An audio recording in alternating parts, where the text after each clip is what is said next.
Hey guys, Scott from Fry Props here, and today we are going to be taking a look at our high security puzzle kit for the Escape Keeper. So this might look a little bit crazy right now, but we're going to actually go through it kind of step by step, show you everything that's going on here. The purpose of this puzzle kit is to create a scenario where you have a laser grid. Players have to start at one end, press a button, which activates a button at the other end, and then they have to make it through a field of lasers without breaking any of them. To get to the other end, press the button, and solve the puzzle. So let's just take a second and look at all the stuff we have spread out here. Of course, we have our Escape Keeper controller. To our left here, we have two buttons, a red button and a green button. Then we have two laser sensors. We have two laser emitters. We have a relay here, which goes to a 5-volt power supply, which is then powering the emitters. We have our magnetic lock, and we have a speaker.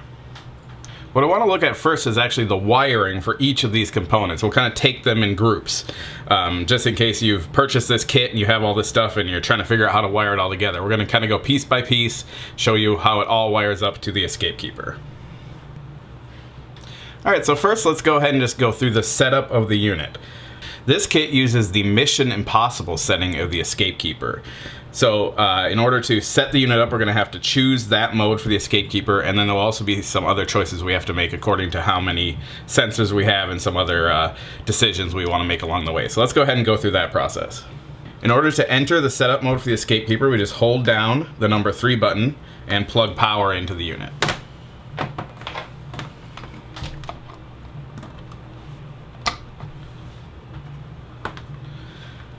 We'll keep holding down the number 3 button until we get a blue LED indicator letting us know that we're in the setup menu.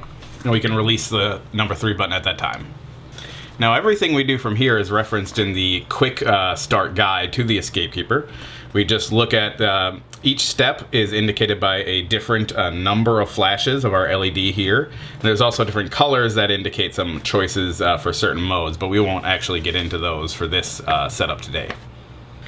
So our first selection, and we can make our selections by just turning the dial. You can see the LED scroll along the numbers here at the bottom, is just the puzzle mode. Again, we're going to be using the Mission Impossible mode, which is mode number 5. So we just select number 5 with our dial and then click number 3. The next choice is number of inputs, and this one can be a little bit tricky. Because you might just say, oh, the number of inputs is how many sensors I have. But actually, the way that we've wired this, all sensors are going to share a single input on the Escape Keeper. So you might say, okay, I only have 1 input. Well, we're actually also using 2 buttons. So the total number of inputs we're using in this scenario is 3. So we have to make sure that we set that to 3. And then we can select that. Our next selection is the output mode, which chooses how the first output of the 3 outputs on the Escape Keeper operates. We're actually sharing that output with both our magnetic lock and our lasers, so that if power is off to the controllers, it's also off to the laser. And when the game is off, the lasers are off. That helps to make sure that your lasers aren't staying on too long and overheating and burning out. So we're going to go ahead and just choose the first option, which is for a magnetic lock with no e-stop, and it will unlock when the puzzle is solved. What that means for our LEDs is that they will be on by default and then turn off when someone solves the puzzle or when the game is not in an active state. So we'll go ahead and select number 1 here and click the button. Our next option is the auto reset timer, and let's go ahead and set that. Well, let's go ahead and use a 15-second auto reset. What that means is that when the players actually successfully solve the game, the unit shuts off. It'll actually power itself back on after 15 seconds. This will allow another group of players to come through and solve the puzzle again, so you don't actually have to manually reset it. So let's go ahead and do 15 seconds for our demo here. So we'll select the number 4 here, which is for 15 seconds, and click the number 3 button. And the final option is the game timer. We would actually be able to set a timer that once the players begin the game, they have a certain amount of time to get through the maze and solve the puzzle. We don't need to do that for our demonstration here, so we're just going to go ahead and leave this at 1 for off and click the button, which will finish our setup. Alright, and once setup is finished, you'll notice that all our components here kick on. We'll go ahead and aim our lasers appropriately so that they're touching our sensors. So the puzzle has now actually started, and you can see that our red button is blinking. Again, the way that this puzzle works is that players have to press the button at the start of the maze, then navigate through the maze to get to the end where they'll press the second button. You'll notice right now if I press the second button, nothing happens. That's because they haven't pressed the start button yet. And if we break the lasers, nothing happens either. So the game is essentially in a sort of standby mode right now. Nobody can actually complete the game. So even if you were to walk through the lasers all the way to the end, the maglock is locked and it can't open. So in order to start the game, we have to press the red button. Activating alarm system.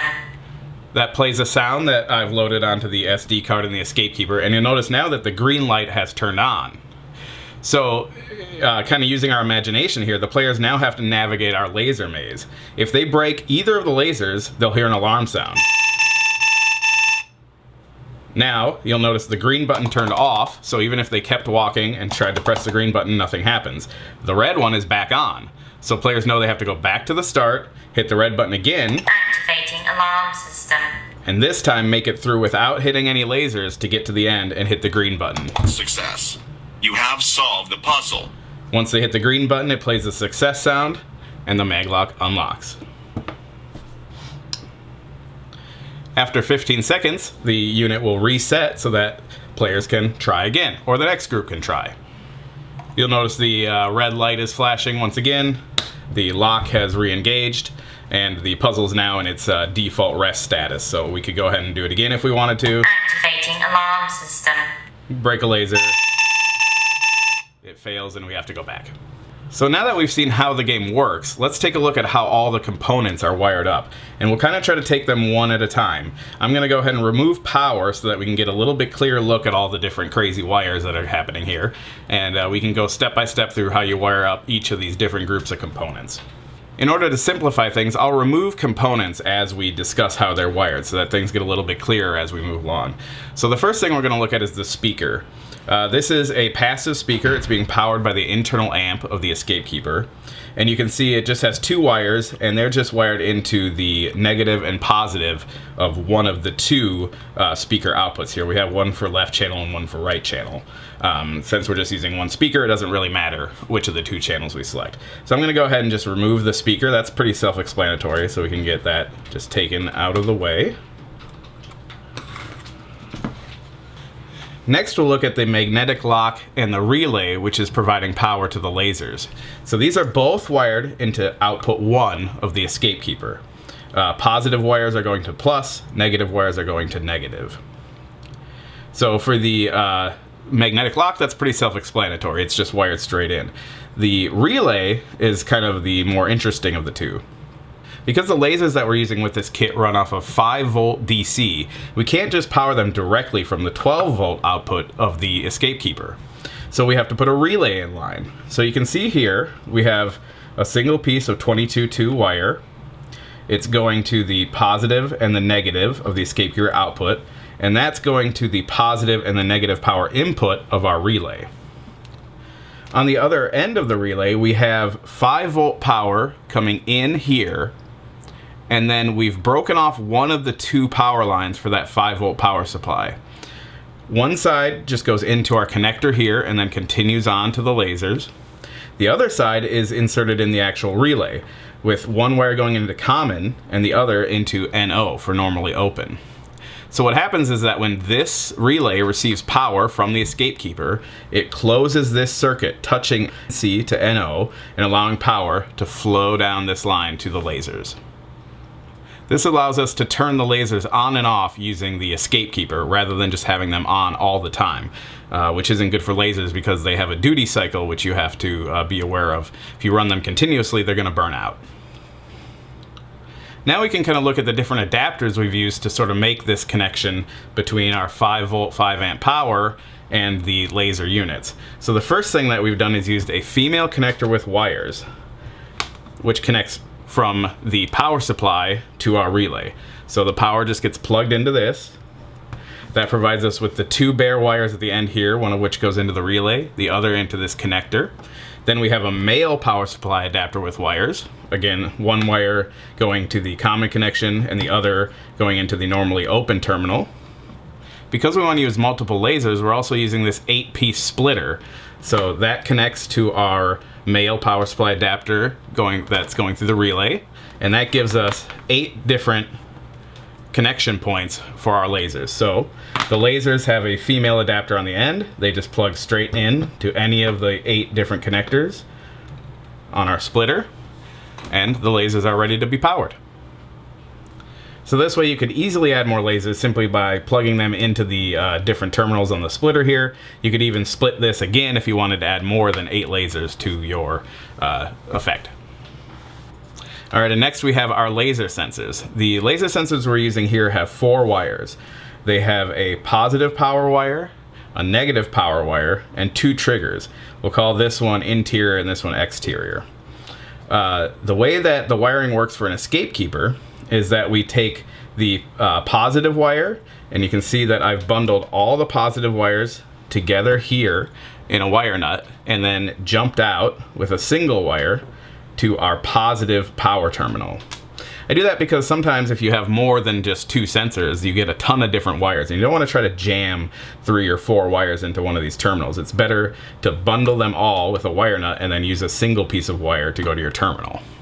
So we have our positive wires all going to positive.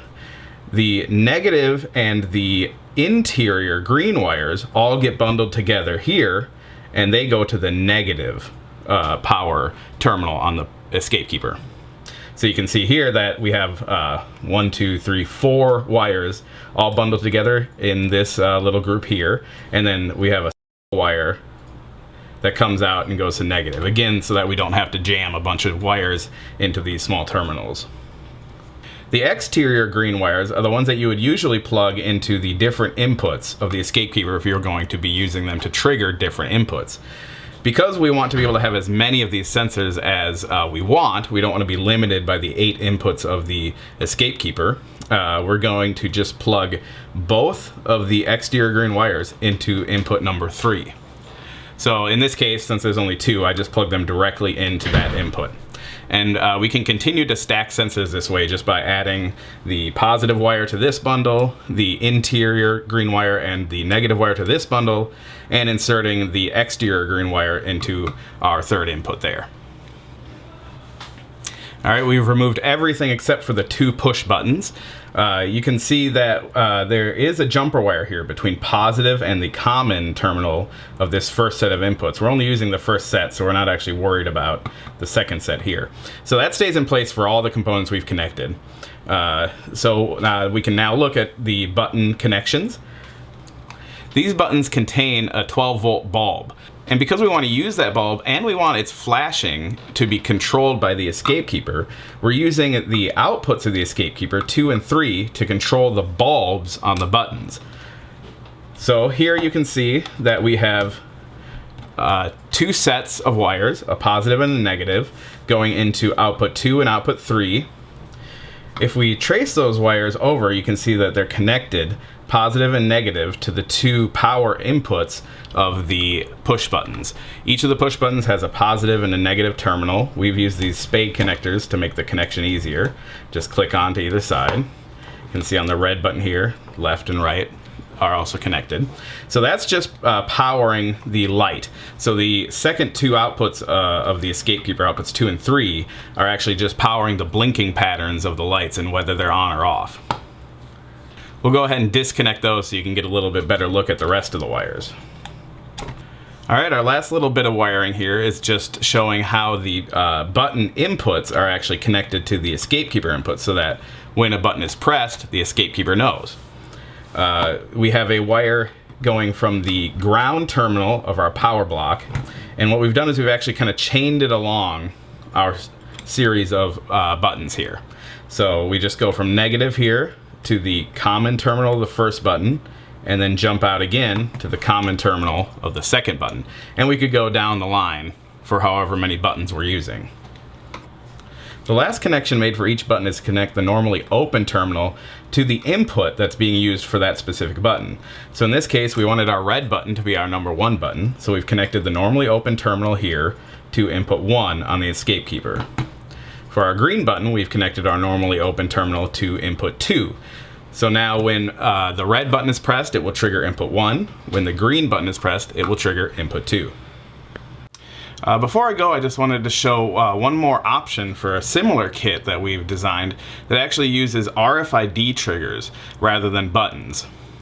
The idea with this version of the kit is that players actually have to take an object with an embedded RFID chip from one end of the laser maze to the other without breaking any of the lasers. So we have our lasers here with our sensors. These are the RFID antennas, which will sense our chip. This one is in the start input, and this one is wired into the win input. When the game starts, the chip will be Activating alarm in the start system. position. Once players remove the chip, if they make it through the laser maze without hitting any lasers, they can win Success. You have solved the puzzle. and unlock the magnetic lock, or activate whatever other attached component you have. If the players break a beam while they pass through the maze, an alarm will sound. And now, even if they progress to the end, they won't be able to solve the puzzle. They'll have to go back to the start, place the object again, Activating alarm system. and then remove it and try again. Success. You have solved the puzzle. So that's a quick look at the same kit, just configured to use 2 RFID sensors rather than push buttons. If you have any questions, go ahead and leave a comment on this video or send us an email at sales@frightprops.com. Thanks!